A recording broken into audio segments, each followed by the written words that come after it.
The U.S. has a huge World Cup showdown, of course, tonight with Belgium.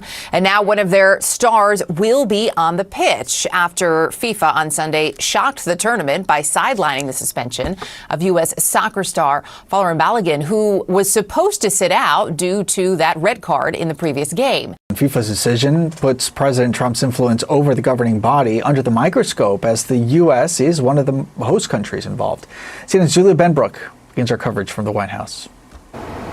Well, his role in this stunning decision to allow Florian Balogun to play in this upcoming game on Monday is now under a microscope, as you mentioned. We are learning from a source familiar, speaking with CNN, that Trump spoke with FIFA President Gianni Infantino earlier in the week, and there was a discussion about this controversial red card. He asked Infantino to review it, and then just today, Trump took to social media and he said this on True Social. He said, "Thank you, FIFA, for doing what is right and reversing a great injustice." Around that same time, soccer's governing body announced it was using an obscure rule to suspend Balogun's automatic one-match ban for 1 year, allowing the striker to play in the round of 16. Now, speaking with reporters earlier today, the U.S. coach said that they did believe that this call was fair and that they had suffered enough, been punished enough for playing the last 30 minutes of their last game with just 10 players. U.S. Soccer is formally reacting in a statement, and I want to pull that up for you now. They said, quote, "We accept the decision of the disciplinary committee and are pleased that Florian Balogun is eligible to compete tomorrow. Our full attention is focused on the round of 16 match against Belgium in Seattle, and we look forward to the continued support of our amazing fans."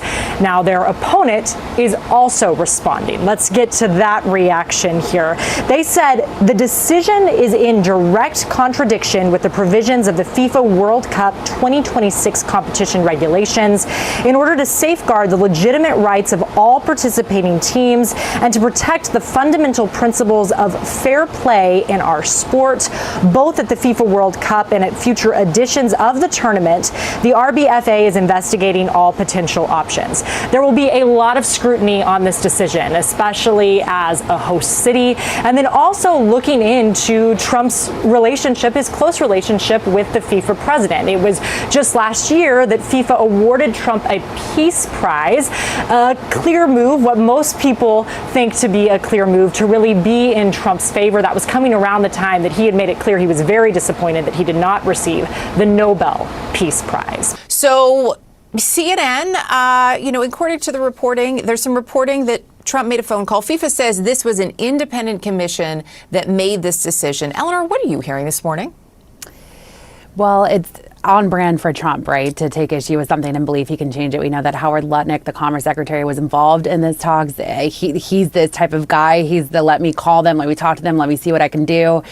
And it also, is proof, I think, of this relationship between Trump and the FIFA president. The FIFA president created this FIFA Peace Prize to give to Trump when he was upset about not getting the Nobel Peace Prize.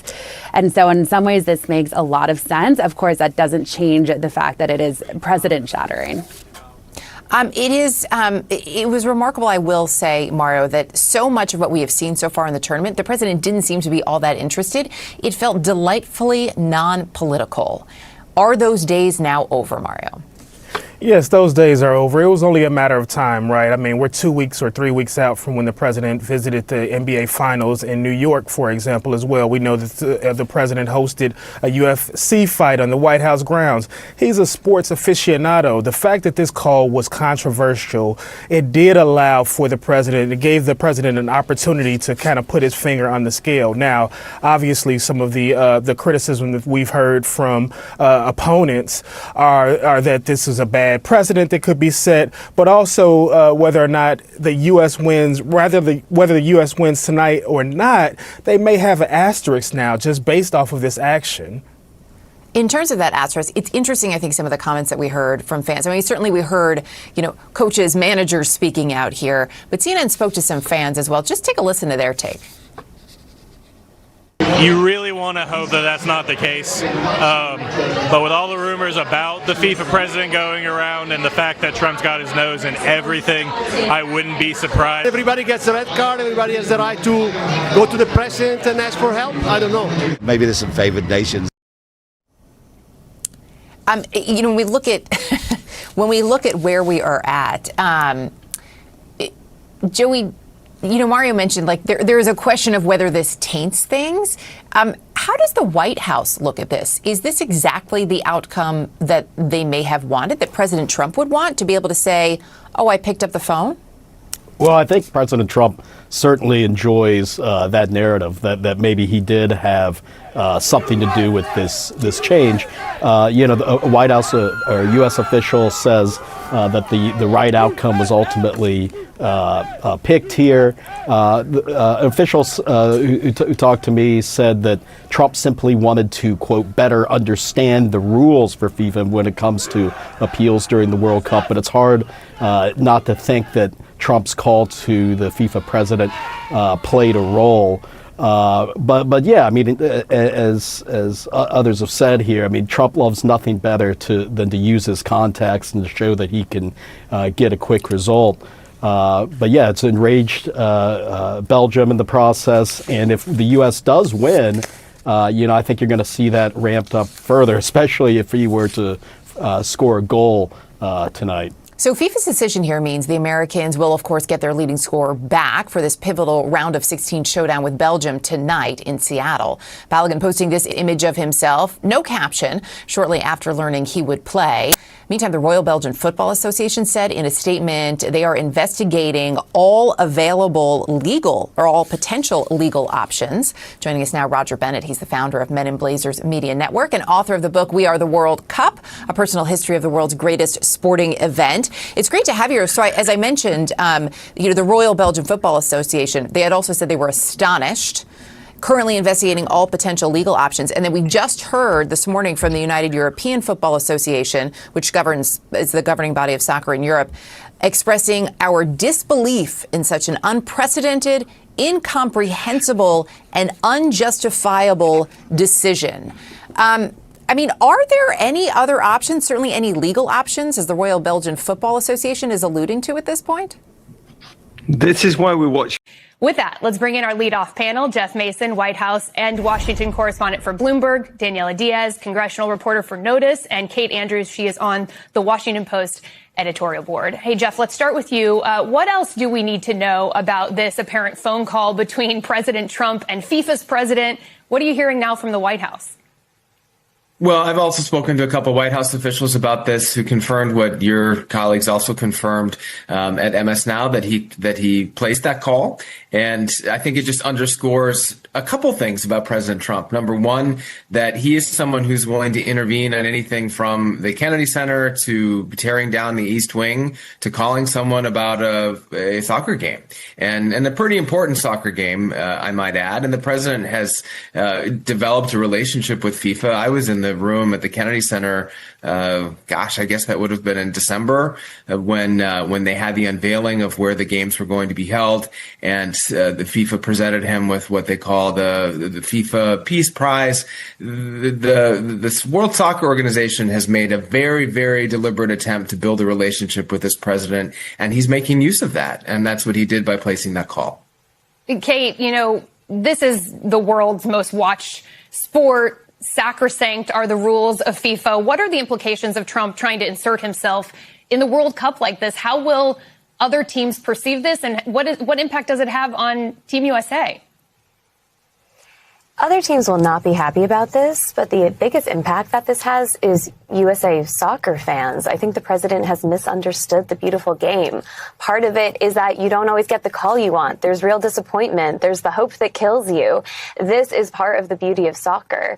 And the point is that you have to triumph over what are often perceived to be unfair calls. If you were watching England play last night, they got a red card, but you don't see the Prime Minister of the United Kingdom calling up to ask for that to be changed, not least because England has gone through and they continue to be in the knockout rounds. I think the biggest disappointment for me anyway, I'm sure for a lot of Americans, is if the USA continues to advance. And this is one of their best World Cups in decades. I think a lot of people out there will feel like it was unfair, like they didn't actually win it, because part of it is that you have to overcome the adversity and what are perceived to sometimes be unfair calls. You can't have people calling up, making a phone call in your favor to get you the win. Yeah, the fear is that this could tarnish the incredible success the Team USA has had so far. Daniela, Politico is reporting that Commerce Secretary Howard Lutnick was involved himself behind the scenes in these conversations with FIFA to get this suspension lifted. It's according to two people familiar with this. Politico also says that Lutnick has developed a very close relationship, close ties with leadership of soccer's governing body. What does all of this say to you? Is this an example of cabinet officials blurring the lines between policy and politics? Ariel, I'm not entirely surprised by this reporting, considering that Howard Lutnick was actually at the game where this red card happened. He's a fan of soccer, and also it's taking place in the United States, where there's several games happening across the country. We're hosting the World Cup. Of course, it shows that there's a special interest from cabinet officials in what's happening in the World Cup, considering it's happening here, but it's not a surprise that he got involved. Trump thought he was stepping into a World Cup moment, but the red card scandal got there first. The transcript shows FIFA facing worldwide outrage after Trump admitted he personally asked Gianni Infantino to review Folarin Balogun's suspension before the USA-Belgium match. That one phone call turned a soccer decision into an international political controversy, and fans had every reason to be angry. Belgium asked FIFA for an explanation. UEFA called the reversal unprecedented and unjustified, and analysts pointed out the obvious contradiction. Belgium was told it had no standing to appeal, but somehow Trump could get involved with the head of FIFA and see the suspension reviewed. That is why the boos matter. They are not just noise. They are the sound of people watching a sport they love get dragged into Trump's political orbit. The worst part for Trump is that the scandal did not even make him look successful. It made FIFA look compromised, made Team USA look protected, and made the whole match feel stained before kickoff. So when Trump arrives under that cloud, the crowd reaction is bigger than one game. It is a rejection of interference, special treatment, and another Trump spectacle where the world wanted fair play and got controversy instead.